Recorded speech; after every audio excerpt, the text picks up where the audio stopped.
actor muy particular, no le interesa la cocina, sino el inenarrable placer de comer. Es un impecable juez que no se afana delante de los fogones, pero eso no lo descarta como creador. El trabajo de sentarse a recopilar la memoria culinaria venezolana lo hizo alcanzar este estatus que otros, más artesanos, logran a través de las combinaciones de sus sabores en los platos. Este es mi invitado esta noche. Existen dos épocas en la historia culinaria de Venezuela, antes y después del primer libro de Armando Escanone.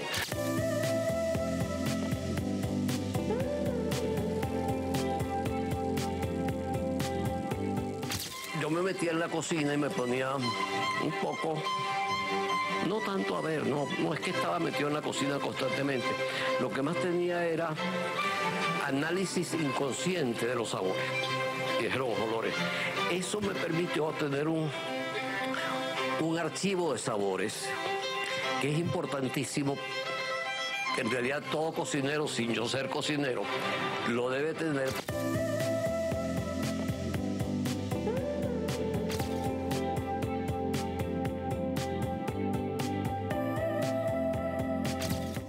Mediterráneos especialmente, que han hecho de que nuestra comida sea una comida muy rica y compleja, muy cosmopolita, muy suculenta e inclusive a veces yo diría hasta voluptuosa.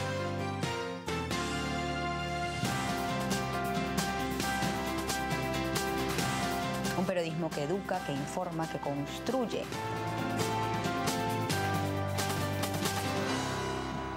Don Armando Escanone está esta noche con nosotros. Buenas noches y bienvenido. Muy buenas noches, Shirley. Muchas gracias por esta invitación tan agradable. Por favor, qué placer tenerlo aquí.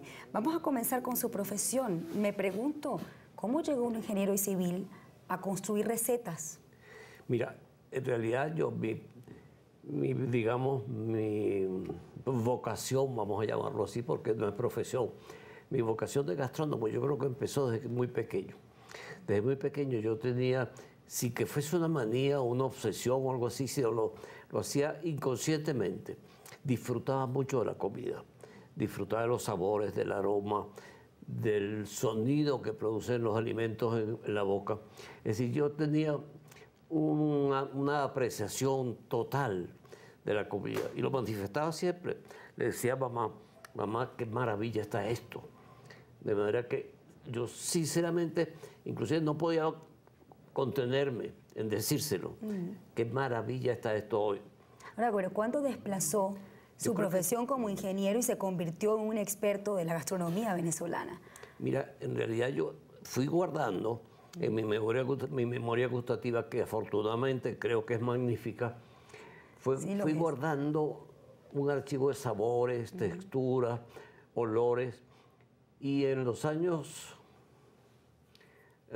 entre 60, yo empecé, después te explicaré algo, yo vivía solo, soy soltero y tenía mi casa y con servicio doméstico. Y yo siempre comí muy bien en mi casa, muy variado, un repertorio de platos extensísimo, que es una condición básica para comer bien la comida venezolana. La comida venezolana, cuando es variada, cuando se tiene un buen repertorio, es nutricionalmente excelente. Y eso lo acaban de confirmar con el desayuno. Fíjese que usted dijo algo ahorita, soy soltero, nunca me casé. ¿Por qué nunca se casó? Caramba, no te y además sé con esa cualidad que usted tiene en la cocina, muchas quisieran. A lo mejor hubiera sido una tragedia para mi esposa, siempre pidiendo un poquito más. ¿Por qué no llegó esa mujer ideal? Usted es un hombre exigente. No sé, simplemente, yo no sé si es que yo siempre he tenido, he estado intelectualmente o mentalmente siempre muy ocupado con retos. Para mí la vida es un reto. Pero un reto que no estoy luchando contra la vida o por la vida, sino es una lucha inconsciente que yo siempre le estoy pidiendo a la vida todo lo que puede darme. Desgraciadamente, no tuve la suerte, creo que se puede decir la suerte, de que en quienes puse la vista, la cocina no le sirvió como arma para conquistar. No, porque sinceramente te digo que a pesar de que la cocina me ha gustado muchísimo siempre, yo no lo manifestaba. Me gustaba ir a restaurantes con amigos y amigas y era bastante fiestero y podía darme muchos gustos en ese sentido, pero yo no manifestaba lo que sentía por la comida, sino fue cuando empezó a faltar la cocinera profesional en las casas. Y además a mí me pasó que mi cocinera, que maravillosa, que todavía tengo, Magdalena Salavarría, ella tuvo que abandonar mi casa para dedicarse, por ser embarazada de la última hija, la quinta, y fue a tomar descanso para prepararse a dar a luz y luego después por un tiempo para que había creado sus niñitas. Ahora, ¿quién manda en esa cocina? ¿Usted o Magdalena? Los dos. Los dos, porque yo le pido, ella me complace muchísimo y yo se lo agradezco siempre, que a pesar de que ella dice que yo soy muy difícil, yo creo que no. Simplemente yo le digo, más bien yo cada vez, y esto es con muchísima frecuencia, que yo, o personalmente o por teléfono desde mi cuarto, por ejemplo, le digo, Magdalena, qué maravilla te quedó esto. Eso es algo que yo siempre he tenido. Hay una paradoja en su oficio. Fíjese que usted es un experto en la gastronomía venezolana, conoce muy bien los sabores, nuestros sabores, pero no cocina. ¿Cómo entender esa paradoja? Por la memoria gustativa. Yo tengo un repertorio desde pequeño, un repertorio de sabores, texturas, aromas, que afortunadamente se han quedado grabados en mi memoria gustativa y cada vez que yo recurro a esa memoria, están presentes, se hacen presentes. De manera que en los años, cuando te digo, Magdalena tuvo que abandonar por un tiempo su trabajo, yo no pasé trabajo nunca. Tenía además en mi casa una pareja maravillosa que se convirtieron también en mi familia. Elvira y José Varela, Elvira Fernández y José Varela. Y ellos y una persona que me acompañaba, que había acompañado a mamá cuando había quedado viuda, Delfina Báez, ellas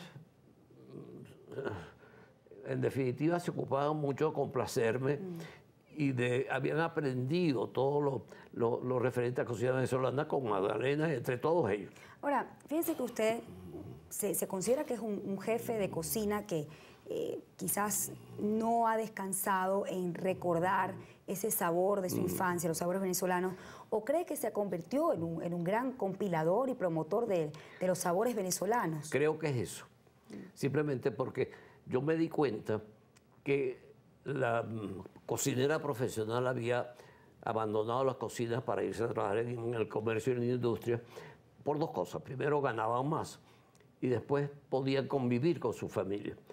El servicio doméstico antes vivía con la familia y iba a su casa una vez a la semana, el fin de semana, o una vez cada 15 días. Por supuesto que preferían vivir con su familia. Y eso, pero yo por otra parte,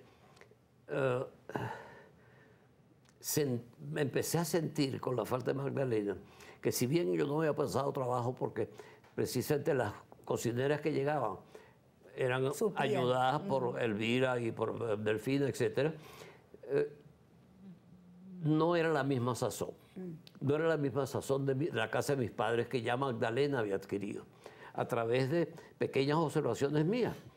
Magdalena, yo creo que esto le falta tal cosa, debería quizás ponerle esto, lo otro. Ahora, no todos son tan bondadosos para compartir las recetas con todo el mundo. Y sobre todo la cocina venezolana, como muchas otras, creo que son pocos, a excepción de usted, que se han dedicado a recopilar nuestras recetas.